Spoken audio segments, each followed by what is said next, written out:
Here we are with Bobby Duval Carrier, and he is the founder of the Haitian Athletic Organization. Athletic right. Haiti. That's right. When did you actually start this organization? 1995. 1995.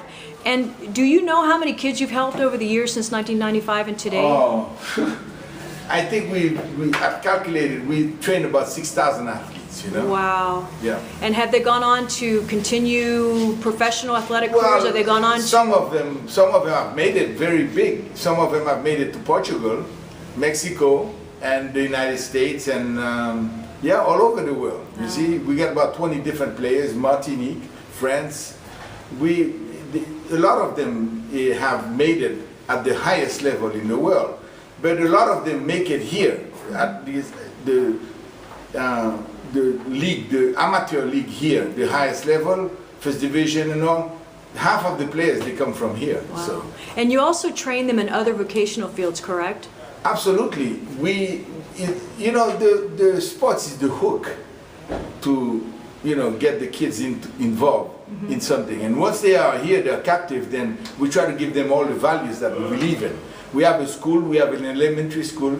We also have a triage center, which is like an environmental a program to pick up garbage, triage it, and show them, sensitize them about pollution with the environment in general. That's great. So you're teaching them to become junior environmentalists and to care about the environment. Well, absolutely, because you know there's this mentality here in this country where everybody is sit and wait for somebody else to come and do the job for them. Especially they want the government to do everything, and this is not so. You know, if you don't, you know, go ahead and take matters into your own hand, then you're gonna have problems. You know. That's correct. So.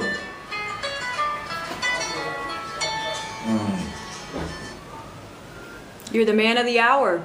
2 phones and 2 calls coming in at the same time. Hello, can you call me back? I'm in the middle of an interview. Wonderful. So, Bobby, would you do us the honor of showing us some of the trophies that your kids have earned? Here we are in one of the offices at the Haitian Athletic Foundation, and Bobby's going to talk to us about some of the trophies that they've won over the years. Well, you know, the silliest ones, the really meaningful ones, they are meaningful, but there are some big ones here. This is the Minnesota Cup in 2010. Our under 15 kids, they won the championship in the United States. Wow. It's the USA Cup. Congratulations. Yes, thank you. We feel very proud about it. We also been to Denmark, and this is one of the Brøndby, and also this is the Dana Cup. You know, it's number 1 under 17 boys. Wow. You see? Impressive. Yeah. And we've been also, Dana Cup, we've been 3 years in a row. So one of the big things that we also did, we came in to be Homeless World Cup, 10th place in the world. We are classified Homeless World Cup, 10th place in the world. Last year, that was in the summer in Mexico. Wow. Yeah. I'm, you know. Yeah. And also last year in France, where is it? This one. We won the world plate for women's Homeless World Cup. That's amazing. I'm actually speechless. I didn't even know there was like a homeless World Cup. World Cup, yeah. And they, you know, they do it. You see, we've been going there for the 3rd year. Next year we're going to Poland. Wow. Because it's a World Cup, but for homeless. So we qualify as homeless because the kids, they come from a very depressed area. They don't have real homes. They live in tent cities and stuff like that. So they invited us, and we always make a big showing, you know, because the kids are very dedicated. You know, they are young, and it's always also the biggest thing is the exposure that we give them. You know, right. We give them something to be proud of. Of course, and not only that, you're showing them another country with different cultures, and it expands their mind. Yeah, they become different because they are taken when they come and live in mud and garbage every day. I mean, they can see a different thing, you know. So and they can start taking responsibility on their own selves and their environment, their Right. own environment, to change it. You see?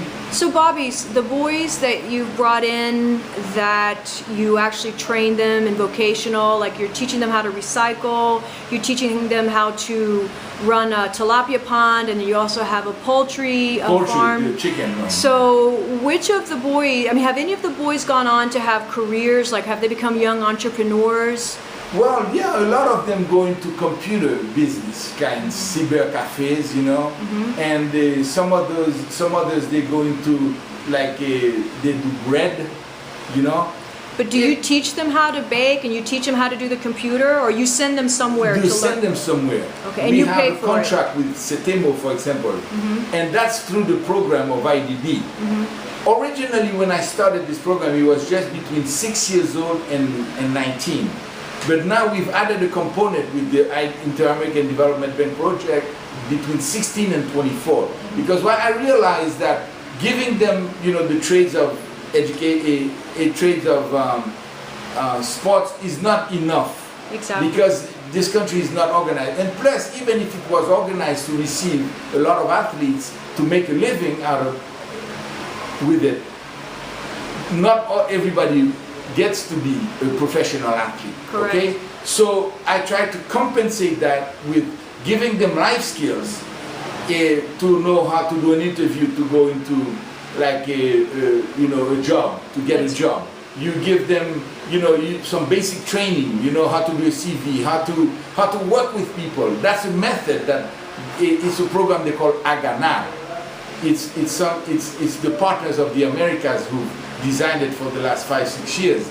Now they started with maybe 3 countries, they're over about 14 countries, and we are one of them. You see, so that has been a very big addition for us to complete the cycle of the life of a kid, because he starts when he's 6 years old, and when he leaves around 24, we give him a push in life. Okay, you give them a jump start so they can go on and have a healthy... Now, once they go, they're gone. They're gone. Right. This is not my responsibility. This is society's responsibility.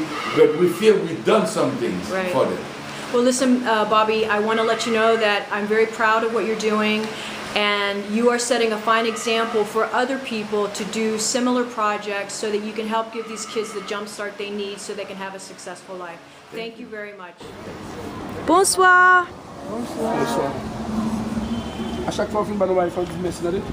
Merci. Merci. Peut-être là-bas. Ouais.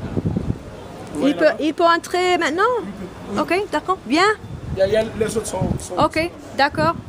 Here, I'm going to let you take over. Be careful here, this is where the mic is.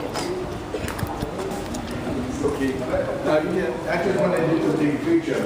Well, that's a video camera. It's not a... It's not It's a video. Yeah.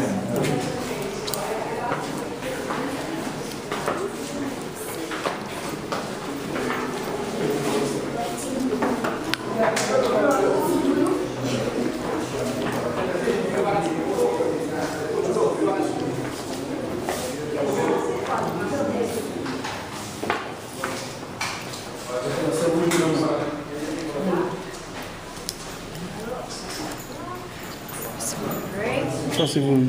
It's a big t-shirt. C'est grand. Okay. Yeah.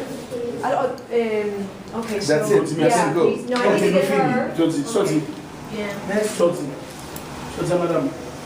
Dis merci. Il faut dire merci. Merci. Bien. D'accord. Okay. Alright, so... Il faut vous dire merci. Ça, c'est pour le Soulier. soulier. Soulier. Ça, c'est un bracelet. Ça, c'est vous. Ça, c'est un t-shirt. Okay. Merci. Bien. Okay. See. Ça, c'est beaucoup de bracelets. Ça, c'est un t-shirt. Les Miami Marlins. Ceux qui parlent. Merci. Tu vas merci? Merci. Okay. Here we go. How do you say shoelaces in English? Ça, c'est la 7. Là, c'est Ça, Nike. c'est fait pour Nike. Ça, c'est du bracelet. Un t-shirt. Bien. Merci. All right. votre soulier.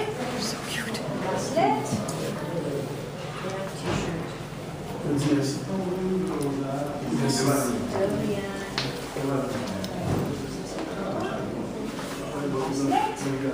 Bracelet. Et le t-shirt.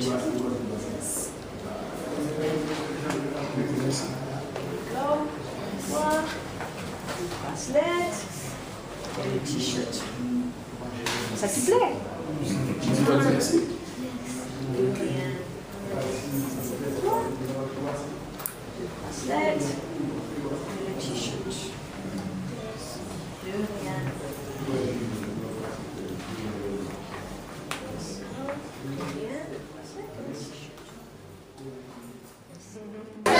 Here the kids are getting cleaned up so they can have their evening meal.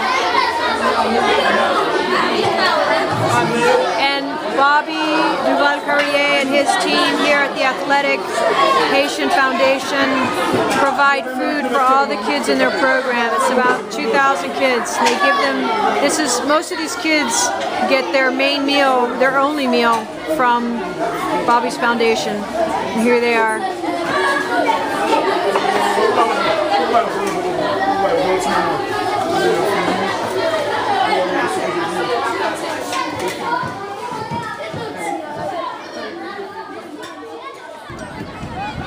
These are Bobby's boys at his soccer camp.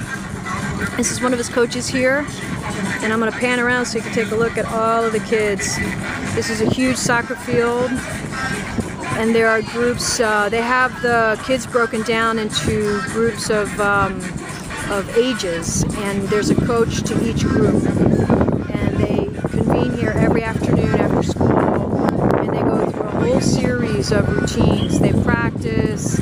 They're over there doing calisthenics, and then over here we've got some kids that they just finished jogging and they're exercising, and these guys are over here practicing. And then over here we have, where you see the roof, that's actually a chicken farm over there. He's teaching the kids how to manage a chicken farm. He also has a recycling factory here, and he shows the kids how to recycle bottles, plastic bottles, as well as boxes, and he converts them into charcoal, and he teaches them how to sell it. And so this is actually the clubhouse over here, the school, and I'm on the bleachers, and that's the panorama.